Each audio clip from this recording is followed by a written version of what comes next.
Ya alhamdulillah waktu itu ya groundbreaking aja sih sebenarnya. Dan apa namanya sebagai bentuk apa namanya ya lebih bentuk keseriusan kita untuk membangun masjid di sana gitu ya. Makanya kita berkumpul bersama-sama berdoa semoga Allah mudahkan. Tapi memang yang sudah terlaksana atau terakuisisi itu baru tanahnya saja. Nah tanahnya itu sekitar kalau nggak salah 7 M ya tanahnya ya. Tanahnya sekitar 7 M. Terus luasnya itu sekitar 400 meter persegi. Nah pembangunannya itu membutuhkan dana sekitar 32 M. Nah kalau nggak salah udah terkumpul berapa belas M gitu kalau nggak salah. Saya lupa, nanti coba saya cek lagi ya update-nya. Cuman berapa belas M yang sudah terkumpul, alhamdulillah. Tapi masih panjang memang perjalanan, cuman lebih cepat memang lebih baik. Dan kemarin dari Cinta Quran yang menginisiasi ini sebenarnya bilang sama kita di grup ya bahwa memang untuk donasi memang terjadi penurunan ya untuk pembangunan masjid. Makanya kita mau ngajak teman-teman lagi untuk lebih semangat lagi berdonasi untuk bangun masjid, karena sebenarnya banyak hal yang bisa kita dapatkan ketika kita berdonasi di proyek akhirat ini. Kenapa? Karena pertama di Jepang masjid itu sangat jarang, itu satu. Terus kedua, di sini bukan hanya masjid tapi juga jadi di sini tuh Islamic Center, tempat ibadah ada. Terus di sini juga ada tempat uh, apa namanya ya para orang-orang Jepang yang ingin mengenal tentang Islam ya, tempat dakwah juga di sini. Di situ juga ada studio untuk ya mungkin podcast atau apapun ya, studio media lah, kita bilang media untuk di Islamic Center tersebut. Ada daycare buat penitipan anak-anak di sana juga ada. Jadi banyak banyak hal ketika sudah di sana tuh banyak yang bisa kita dapatkan secara pahalanya. Nah Ustadz tuh berkali-kali bilang sama kami, sering ya, dan banyak ustadz sebenarnya menyampaikan bagaimana kita tuh bisa di waktu yang singkat ini kita bisa beramal yang tepat gitu loh. Artinya kita nggak tahu waktu kita, umur kita di dunia ini berapa lama, tapi bagaimana kita bisa mencari amalan yang tepat untuk akhirat kita gitu. Jadi ini salah satu peluang untuk kita semua, teman-teman semua, bapak ibu semua. Ada satu proyek akhirat yang dimana nanti insya Allah mudah-mudahan kita bisa kecipratan dari sini untuk mendapatkan pahala yang besar di akhirat nanti insya Allah. Mas, targetnya tadi berapa miliar? 32. 32 baru terkumpul 11 ya terakhir ya? Bukan, lebih kayaknya. Lebih ya? Saya lupa, mungkin 15 mungkin ya, lupa saya. Kalau untuk luas tanahnya sendiri berapa? 400 meter persegi. 400 meter. Tapi nanti dibangun berapa lantai saya lupa ya. Itu donasinya dikumpulkan dari seluruh dunia atau memang Seluruh dunia bisa. Cuman kan target kalau misal kami kan dari mungkin sebagian orang-orang Jepang dan orang Indonesia. Tapi dengan kita menggunakan media sosial ya, kita berharap bukan hanya Indonesia dan Jepang saja yang mencoba untuk berdonasi. Mudah-mudahan di seluruh dunia yang bisa melihat ini ya bisa ikut andil juga untuk berdonasi insya Allah. Mas, itu ditargetin nggak sih sampai berapa lama? Ada targetnya nggak? Sebenarnya targetnya tuh mau akhir Desember ini kekumpul semua. Targetnya ya, targetnya pinginnya akhir Desember kita kumpul kembali, donasi sudah terkumpul, kita ketemu di sana lagi. Itu kan bentuk apa namanya ya, keseriusan kita lah insya Allah. Temu kita sebagai tanda bahwa kita ingin bangun nih masjid gitu kan.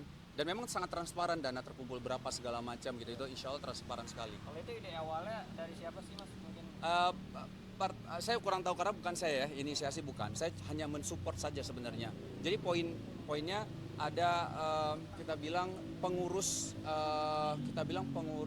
pengajian di Jepang lah, di Yokohama. Habis itu ketemu sama Cinta Quran. Nah Cinta Quran Foundation ini yang menginisiasi sebenarnya kalau menurut saya. Nah akhirnya bersama-sama lah untuk bikin satu proyek untuk bangun masjid di Yokohama. Masjid Indonesia pertama. Masjid Indonesia katanya pertama. di Yokohama kan luas ya, tapi baru ada satu masjid ya di sana ya. Enggak, bukan satu masjid, ada beberapa masjid ada. Cuman kalau yang pertama tuh Masjid Indonesia.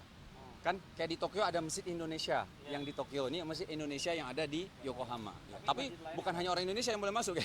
Semuanya bebas boleh masuk. tapi masyarakat Indonesia sendiri seberapa banyak sih yang ada di Jepang sendiri? Banyak, cukup banyak loh. Pertama waktu itu kita ketemu, saya pernah wawancara waktu itu sensei atau guru ya, kita bilang ustadz lah ya. Sensei dari Jepang, itu ada dua,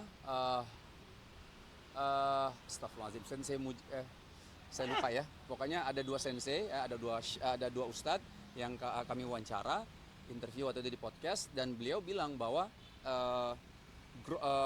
pertumbuhan Muslim di Jepang itu begitu pesat gitu ya. Jadi orang Jepangnya yang bertumbuh pesat masuk Islam di sana tuh banyak sekali gitu. Nah tapi kalau misalnya dibandingin masih minoritas memang gitu.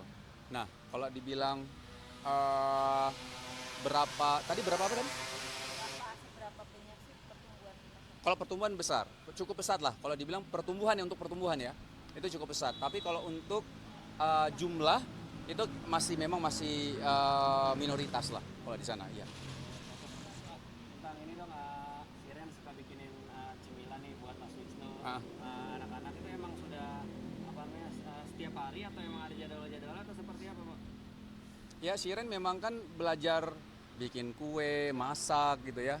Jadi hobi ini memang akhirnya pertama hobi ya memang. Terus dia akhirnya buka usaha juga waktu itu kan di Bogor kan pernah dibuka Bogoren Cake itu ya.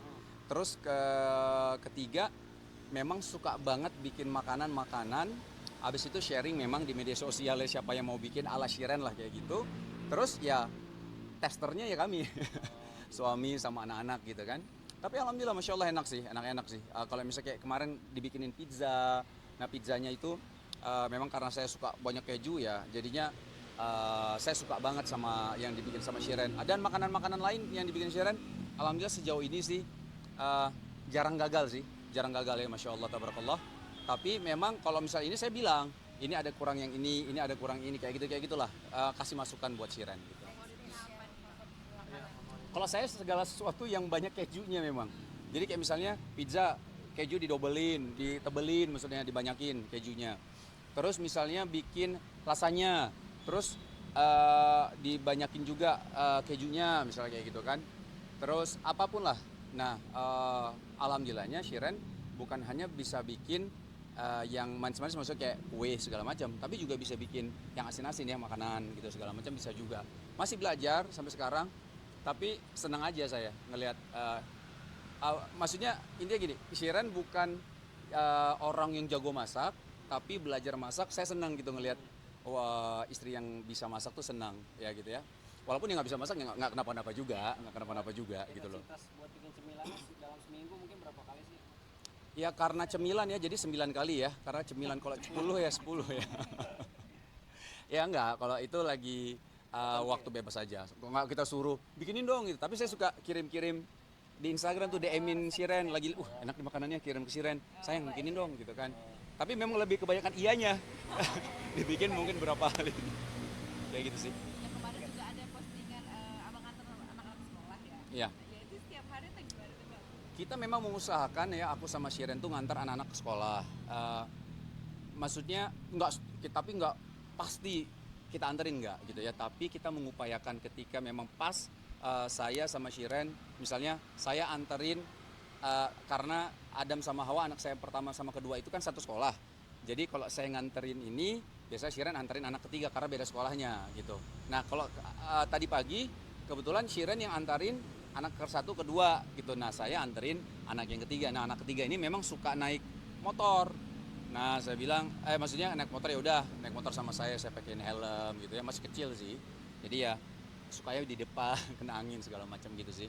Jadi tapi kita upayakan, tapi pernah juga kok nggak sama kami pernah, misal sama kakeknya gitu itu pernah juga gitu. Sebagai bentuk quality time ya sih. Karena memang benar bisa apalagi buat saya ya, karena kan saya jarang di rumah nih.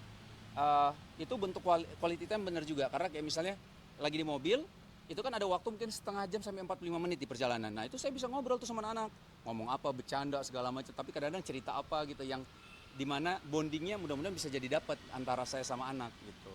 Kalau sama anak yang kecil juga gitu kan, ketika dia seneng dilihat oh aku sama abiku gitu ya, insya Allah bondingnya dapat lah. Mas satu lagi dong Mas yang Ya. postingan harus dengar istri itu. Nah itu gimana sih maksudnya? Harus dengar istri maksudnya? Ini postingan yang tadi apa namanya? Yang Mas posting katanya harus dengar istri. Mana gitu ya? Yang postingan di pin ya? Di Instagram, di feed. Oh itu udah lama. Nah, Udah lama. Enggak, itu lebih bentuk ini aja. Itu pertama gini sih ketika posting sesuatu iya tahu. Itu udah lama itu.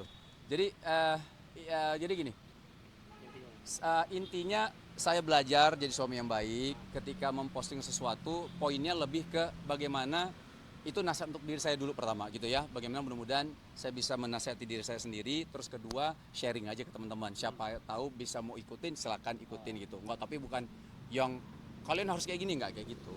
Lebih ke menasihati diri sendiri. Tapi kalau misalnya yang lain pengen ikut, sok silakan gitu. Lebih ke situ aja sih.